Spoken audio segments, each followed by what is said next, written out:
I know you've all kind of suggested Hootsuite and various other things. How can you hide that it's come from there? Because to be honest now, if I get anything that says it's come from Hootsuite, I just almost press delete because I think, well, you haven't actually wanted to send it out now and you've pre-planned it all and it doesn't feel very personal. No. I mean, to be honest, when you're doing a social media post, the only person who should be able to see where it's come from. So, for example, posted by Buffer, that should only be seen by the social media manager. Do you mean it has an hourly link? Yeah. It immediately tells you that it's come from Hootsuite, since that's where it's been posted from. Try Buffer. Yeah, try Buffer. Doesn't do that. Buffer doesn't do that. And you can change the link in Buffer so it doesn't say like a shortened link. Yeah, it won't say shortened buff. Yeah. You can change it to like a bit.ly link. If anyone's knows what I'm talking about, or another kind of custom link. Or just leave the original link in there. So it only, and then it only says, you know, if you have several different social media managers, it says, oh, posted by Amy or posted by Dan. It just says that, posted by Buffer. So only the social media managers are the ones that know that it's come from Buffer. Don't quote me on this either, but it could be that if you're using the free platform, often when you pay for the platform, you can then take away the who it's published by. So I think with Hootsuite, if you're using the free option, that's why, because it's a way of advertising them. Yeah.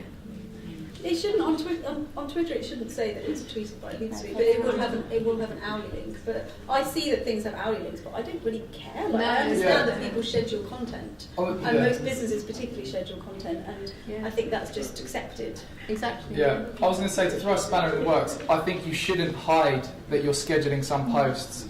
Everyone knows that as a business, you can't spend 9 to 5 every hour or every few hours sending out a post. People get that, and what you need to do is to actually be present online. I went to a talk a while ago that Lucy spoke at, and she gave a great tip, wherever she is, about being present, because it's good to schedule certain posts to be efficient. You can still provide value, but you need to actually be present and engage and speak with people in real time, and that's what people like nowadays, because so many people are turning into robots and scheduling posts, which we get that, but as long as you don't automate your engagement, that's the don't automate your engagement, and also don't schedule everything. No. So just have your key schedule ones, which is fine, and then your organic ones here and there. When you're at this event, for example, you're not going to be sort of.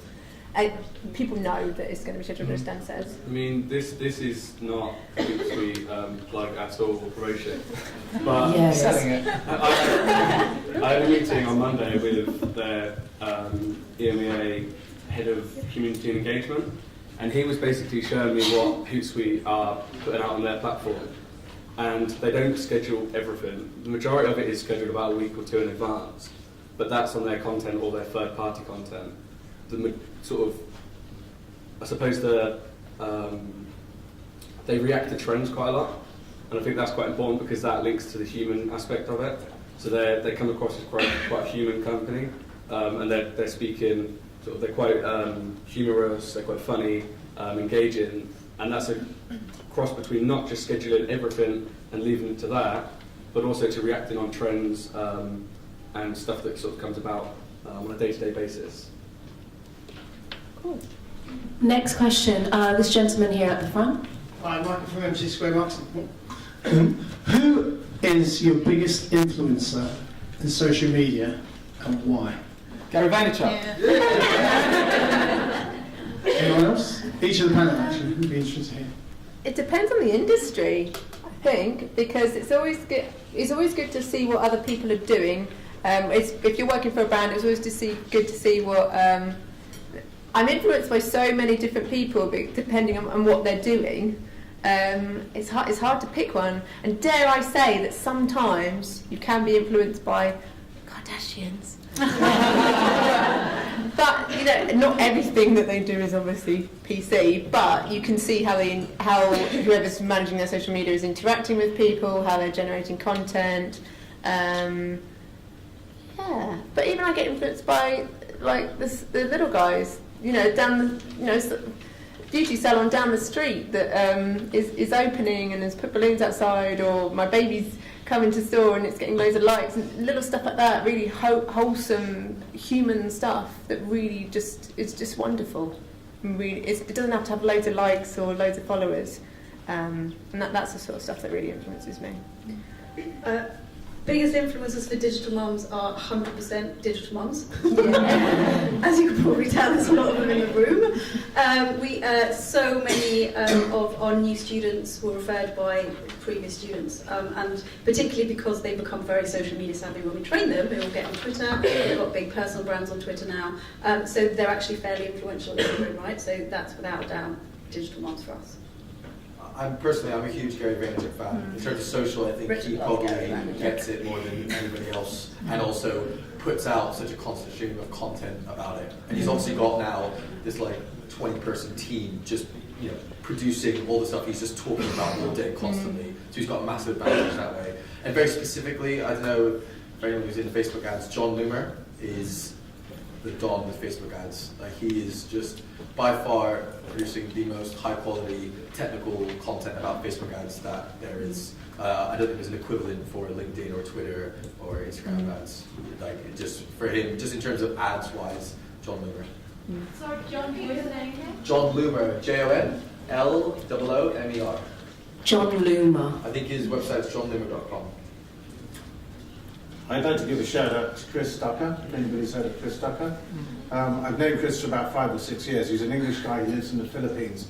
And the way he's built his community over the last 5 years, he started off with a podcast, he then came out with a really well-marketed book, and actually as an exercise in how to market yourself onto the bestseller list. That was very interesting. He's now started a membership group called Youpreneur. He's very smart in the way he's just rolling out and building his community, and he's very active on Periscope. He's getting into Blabs. He did a live Facebook Live, which is new to me. That's just, I think, coming out. So he watching him and watching what he does, I find is a really good checklist of the stuff I should be doing and probably doing yesterday, but he's always doing it before I am. Good guy. Yeah. And if any of you guys want advice on how to talk to your customers on Twitter, just follow Tesco.com.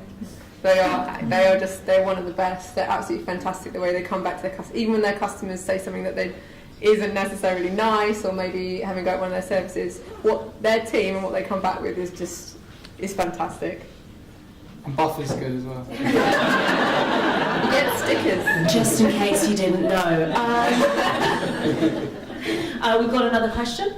Just directly behind you. There you go. Thank you. I'd like to start by thanking everyone and Lucy today for this event. It's fantastic. And my question to all of you is, can you think of one defining moment that made your business a real viable business that you could make money from? The one choice you made that was quite critical in your business? Working with mums. Because we could have worked with when we first came up with the idea of training people to become social media managers, people's first instinct is, young people are digital natives and they're amazing. We were a little bit hesitant about that because we weren't convinced small business owners would hand over their channels to a trainee, because a lot of our students work with live businesses in the training. And then we started to read stuff around shocking maternal unemployment problem and how a lot of mums are much more active on social media than most people. And that was the decision that basically defined our business, because it's unbelievable how amazing they are. I'm so struggling to think about it. Probably for me, it would be getting out there and actually speaking at events, and obviously giving content back to people, helping people. I think that changed my business around, because I think when you're sat in the office all day, every day, it's all very well trying to get these messages out there, but it is all about building your community and building a following, and people are using this word but know, like and trust you. So it's them getting to know you, and I think getting out there, networking, being invited to speak at these events, and obviously building my relationships that way and giving back has really helped my business, definitely. That's a little bit different. I worked for a sociopath for 28 hours, and turns out that she was trying to forge checks from Inland Revenue, and Inland Revenue hasn't existed since 2004 or something. And then I looked at the invoices, and it found out that she changed the number on the invoices so that money was going into her own bank account. So I handed in my notice and then blasted out Kelly Clarkson, "What doesn't kill you makes you stronger," in my car on the way home. And then all the people that she had duped and stolen money from contacted me and were just like, "What do I do? I've got nowhere to go, she's taking this money from me." And I said, "Look, I'll do it for you. I feel bad, even though I worked for the company a day, I feel really bad that this has happened to you. Come to me, I'll do your marketing for you, and we'll get it sorted. And that is pretty much, it's not what it says in a lot of my bios, but that is how AM marketing was born. Yeah. I don't know how I'm going to follow that. My number one thing, there was no number one pivotal moment, but I think execution and actually doing it and seeing results and trying and testing different things. There's a lot, in the digital space, there's a lot of social media experts, and I think you need to actually go out there and do it yourself. You can't tell people this is how you do it if you've never done it yourself. So I know I'm kind of going off what Gary Vaynerchuk says, whoever knows Gary Vaynerchuk, but he says it's all about execution. Everyone can have ideas, you can tell everyone this is how you do it. Have you actually done it, and have you seen results? And I think for us, I've made loads of mistakes and I've fudged up loads of times, but it's what you learn from that and what the results you get eventually if you keep being persistent and actually executing what you're trying to teach your customers to execute. I think that's really important. So my sort of position on this is a lot different to some of you that own sort of proper businesses. I mean, after my first year of university, which was last summer, I joined Social Media Week as a communications manager, and it put me in contact with Google, Facebook, Twitter, Tumblr, loads and loads of companies, and people that are really high-powered in that sort of space. And I suppose what I'd done right, in my opinion, is made friends with them, sort of networked with them, connected with them, scheduled meetings with them, attended events they were speaking at, and sort of just tried to sort of hold on to them, and then they put me in contact with other people, and then work came from that. So in terms of, that was a turning point that I believe that I'd done right, which was to network and to hold on to connections that you're making. So yeah. So yeah, I also work for Digital Mum, so obviously the whole mum thing was quite a big deal. But I think in terms of, I'm actually with Dan. I think there very rarely is a kind of pivotal moment when it's like, oh, that's what I realized, and now I'm successful. I think like hustling and just like testing and getting out there and just pushing and getting your wins and your other win and just kind of, not getting pushed back by setbacks and just seeing it as a part of the journey, because it is any business, no matter how great your business is, there's competition out there and you've got to just like push forward all the time. And so I think just being really cohesive as a team as to what you're doing, if you do have a team, and just looking at where you want to be in the future and just not letting setbacks stop you. I think it's all about the process. It's all about kind of constantly just trying to hustle and push forward and make it work is the main thing. John? Yeah, I started, I was in eAcademy in 2002, but I really started my digital journey in 2010. I'll tell you more about that later at the end of the afternoon.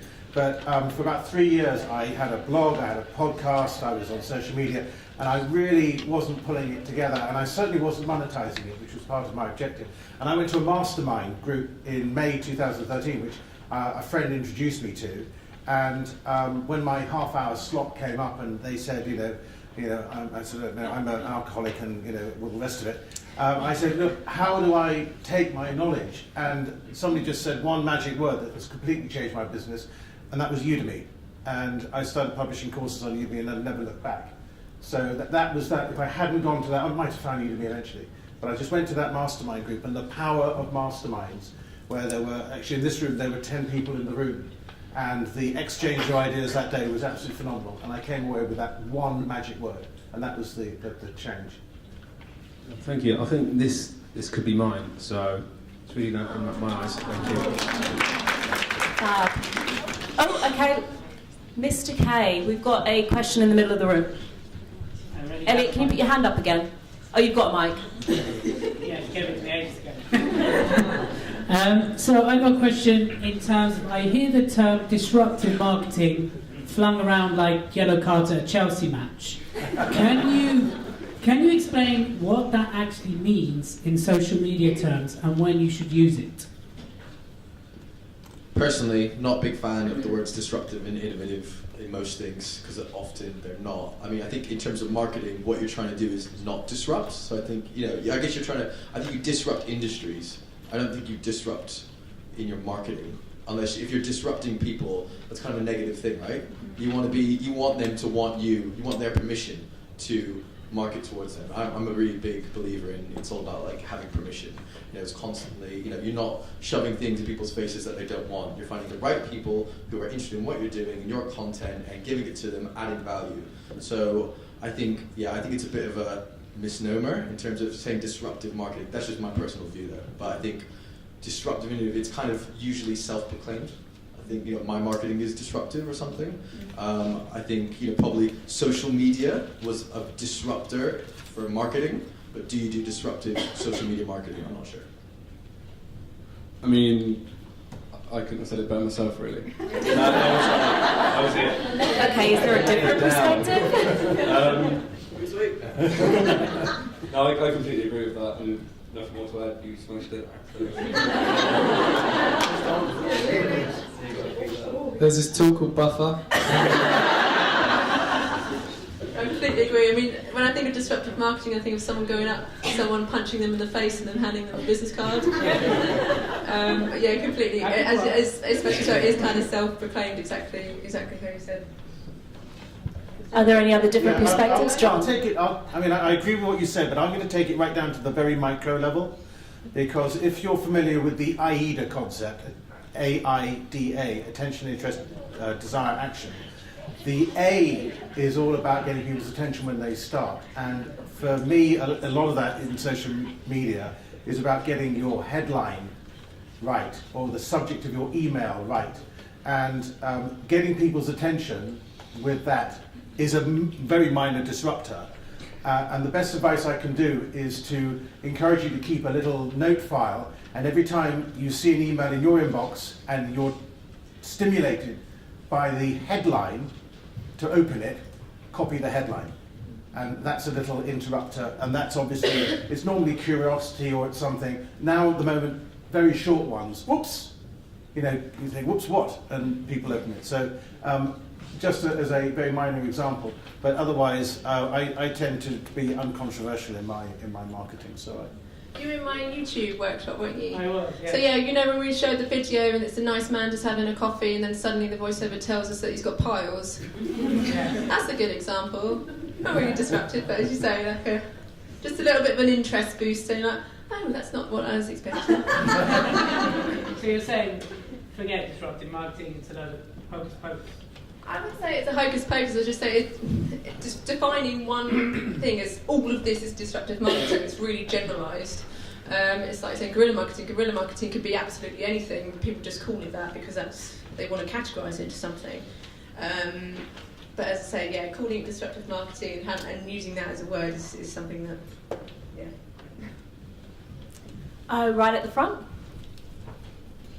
Hi guys, I just want to ask you, with all the new live streaming platforms coming in,